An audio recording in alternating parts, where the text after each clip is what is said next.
अस्सलाम वालेकुम, welcome back. तो आज हम बात करेंगे कि पाकिस्तान में रहकर डॉक्टर्स कितना कमाते हैं। ये वीडियो उन स्टूडेंट्स के लिए बहुत इंपॉर्टेंट होगी और उन डॉक्टर्स के लिए भी जो बाहर से पढ़ कर आते हैं या जो पाकिस्तान में पढ़ते हैं। तो अगर उनको नहीं पता कि इनकी सैलरी कितनी है और गवर्नमेंट सेक्टर में कितनी है और प्राइवेट सेक्टर में, आज हम दोनों की बात करेंगे और उन दोनों को कंपेयर करेंगे कि गवर्नमेंट सेक्टर ज़्यादा देता है फीस या जो सैलरी होती है, या प्राइवेट सेक्टर में बंदे की ज़्यादा सैलरी बन सकती है। इस वीडियो की इंपॉर्टेंस बहुत ज़्यादा है, जैसा कि आपको पता होना चाहिए कि आप जिस फील्ड में जा रहे हैं, अगर आप इंजीनियरिंग में जा रहे हैं तो आपको उसकी एक चीज़ पता होनी चाहिए कि आपने क्या स्टडी करनी है उसमें, और उसके बाद एंड पे जो सैलरी मिलती है वो कितनी होनी चाहिए। तो इसकी बहुत ज़्यादा इंपॉर्टेंस होती है। तो टाइम ज़ाया किए बगैर हम अपनी वीडियो को स्टार्ट करते हैं। तो सबसे पहले बात करते हैं कि गवर्नमेंट सेक्टर में बंदा कितना कमा सकता है। तो मैं तरतीब वाइज आपको बताता हूँ। सबसे पहले एचओ की जो है ना वेरी करती है, डिपेंड करती है। ये एक मेन चीज़ है कि लोकेशन कौन सी है और जगह बहुत ज़्यादा डिपेंड करती है। और आप शहर में काम करते हैं, गांव में, ज़ाहिर सी बात अगर आप किसी ऐसे इलाके में काम करते हैं जो देहात वाला है, तो उसमें ज़ाहिर सी बात है कम ही मिलेगी। तो as a position of HO house officer तो आपकी सैलरी बन जाती है तकरीबन 50,000 से, मे बी 40,000 से स्टार्ट होती है और 60 to 70 जाती है।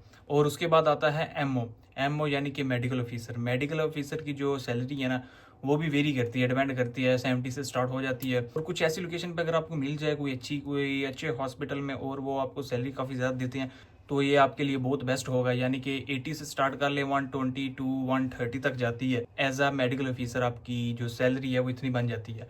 और ये भी वेरी करती है, जो मैंने आपको कंडीशंस बताई उस हिसाब से। और इसके बाद आता है कि असिस्टेंट, जो सीनियर रजिस्ट्रार होता है यानी कि असिस्टेंट प्रोफेसर, तो वो आगे से मे बी नियर टू 2,50,000 तक जाती है। यानी कि 2 लाख से ऊपर, 1.5 लाख से 2 लाख के दरमियान कर लें, 2.5 लाख के दरमियान। उसके बाद आती है सैलरी कंसल्टेंट की, तो उसकी जो है सैलरी वो बन जाती है तकरीबन 2 लाख से 3 लाख के दरमियान। ये भी डिपेंड करता है, अगर आप प्राइवेट सेक्टर में होते हैं तो इसकी सैलरी बहुत ज़्यादा बढ़ जाती है। और आप जितने मरीज चेक करेंगे, जो जिस हिसाब से आप फीस रखेंगे, कोई कुछ ऐसे डॉक्टर होते हैं पाकिस्तान में जो कि 500 फीस लेते हैं, और कुछ ऐसे डॉक्टर्स भी हैं जो कि 1500 से 3000 तक भी लेते हैं। मैं ऐसे काफ़ी डॉक्टर्स को जानता हूँ। और लाहौर में ऐसे डॉक्टर्स हैं जो कि जिनकी 5000 भी है पर पर्सन चेक करने की सिर्फ जो है फ़ी। तो आगे आप हिसाब लगा लें, अगर आपके पास दिन के 20 मरीज आते हैं, 50 आ जाते हैं, कम से कम इतने तो बंदा आराम से 30 मरीज तो चेक कर सकता है। तो उनकी 5,000 के हिसाब से आप लगा लें। तो लाजमी नहीं कि आप यहाँ पे डिपेंड करता है कि आपने कितनी रखनी है और क्या हिसाब किताब है। अगर आपने प्राइवेट में रखना है, गवर्नमेंट में ऐसा सीन नहीं होता। गवर्नमेंट में आपकी फ़िक्स सैलरी होती है जो कि गवर्नमेंट देती है, उसमें आप पर पर्सन ऐसी फ़ी वगैरह चार्ज नहीं कर सकते पर्सन से। तो हम नेक्स्ट जाते हैं प्राइवेट पर, कि प्राइवेट में रहकर आप कितना कमा सकते हैं। अगर आप अपना क्लिनिक खोलते हैं तो उसकी कितनी बन जाती है पेमेंट। और अगर आप किसी ऐसे प्राइवेट हॉस्पिटल में भी जॉब्स मिल जाते हैं, जैसा कि उन्होंने भी फिक्स रखी होती हैं जिस तरह गवर्नमेंट की होगी ना, और आपको वो इतनी बोलते हैं कि आपको 2 लाख मिल जाएगी, 3 लाख मिल जाएगी, आप हमारे पास पर मंथ काम करें। तो ये भी उनका होता है। और आप अपना क्लिनिक भी खोल सकते हैं, जैसा कि मैंने आपको पहले बताया। हॉस्पिटल में काम करते हैं क्लिनिक में, जो कि हाई एंड प्राइवेट हॉस्पिटल्स हो गए, जैसा कि आगा खान हॉस्पिटल हो गया, शौकत खानम हो गया। तो ये गवर्नमेंट सेक्टर में नहीं आते, ये तो प्राइवेट हॉस्पिटल्स है ना।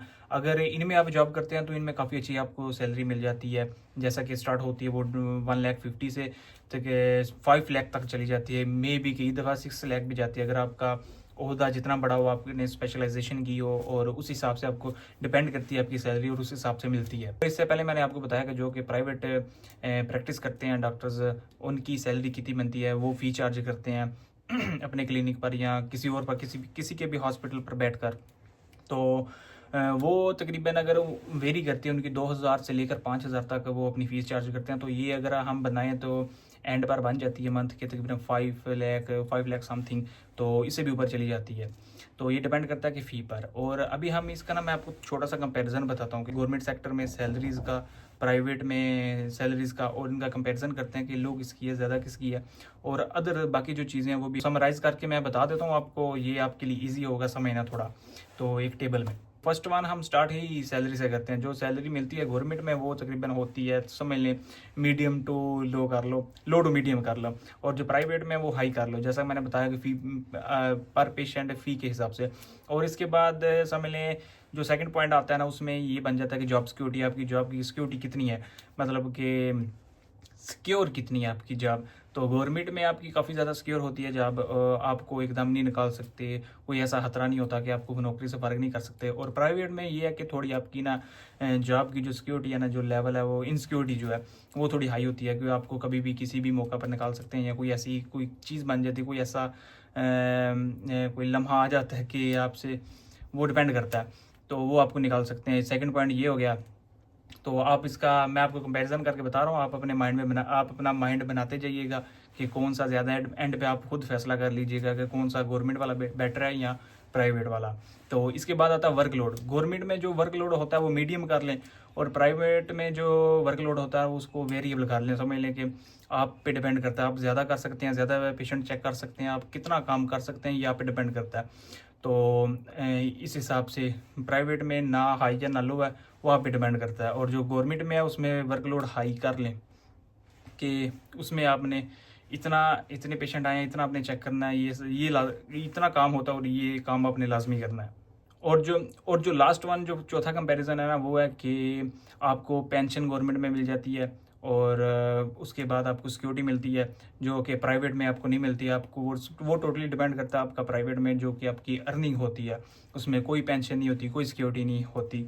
तो ये आई थिंक मुझे तो दोनों तरफ से अगर देखें तो कुछ पॉइंट उसके अच्छे लगते हैं प्राइवेट के, और कुछ पॉइंट ऐसे हैं कि जो कि गवर्नमेंट के अच्छे हैं।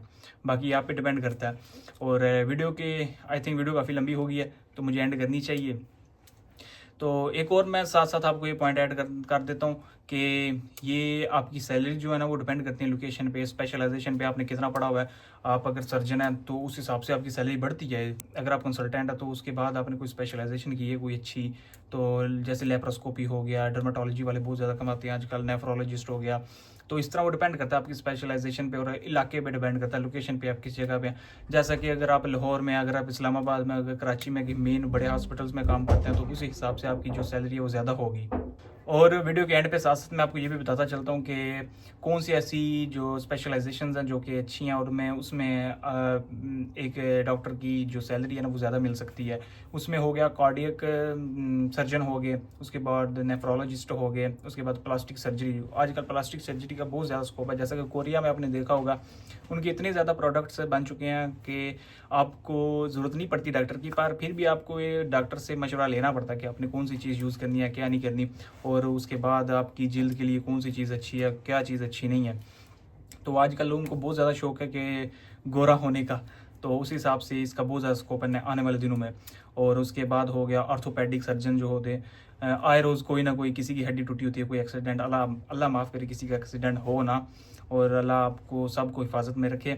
लेकिन ये कुछ ऐसी फील्ड है और भी बहुत ज़्यादा, मैं वीडियो काफ़ी लंबी हो जाएगी तो इसी हिसाब से मैं वीडियो छोटी करके ना बना रहा हूँ ताकि आपको मुश्किल ना हो समझने में। और ये चीज़ें हैं और ये स्पेशलाइजेशन है जो कि हाई एंड जो आपको अर्निंग दे सकती हैं। तो अपनी दुआओं में याद रखिएगा। वीडियो को एंड करते हैं। अल्लाह हाफिज़।